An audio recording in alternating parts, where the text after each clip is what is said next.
Hello guys, soo dhawaada subaxnimo wanaagsan ayaan leeyahay. Maanta waxaan idin soo gudbin doonaa sida loo saaro video YouTube sawirka, sidaas oo kale imika sawir aad doonayso ku gaara ama thumbnail-ka wax la yiraahdo. Subscribe channel-kan. Marka hore waxaad gelaysaa Play Store-ka, waxaad soo dejisanaysaa application la yiraahdo YouTube. Okay.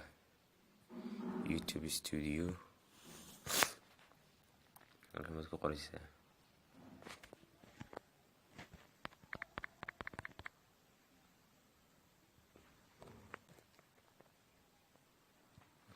YouTube Studio ayaad ku qoraysaa open ayaad ku dhufanaysaa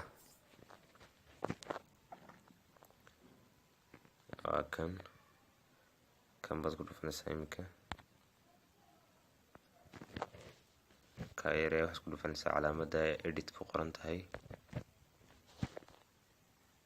halkan baad ku qoraysaa edit thumbnail markaas sawir waxaad saaraysaa kuwan mid kamid ah ama mid bad gallery kala soo baxaysaa halkaas ku dhufanaysaa kuwan ka jeceshahay ayaad mid ka saaraysaa waxaan kaasan saarinaaba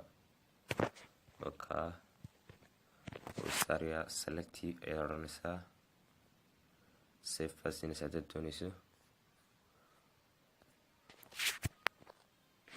kaas ama mid gaar ah waad u samayn karaysaa isaga mid gaar ah waad u samayn karaysaa ka gaarkana waxaad soo loggaraysanaysaa application la yiraahdo thumbnail maker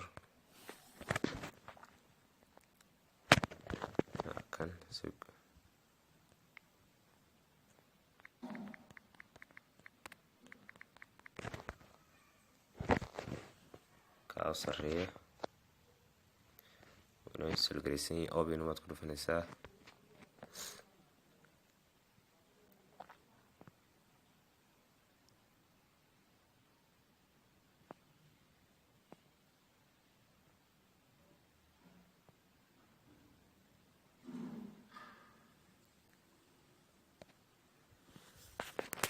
marka nooca jecesha waad samayn karaysaa marka imika kaasan ku sameynay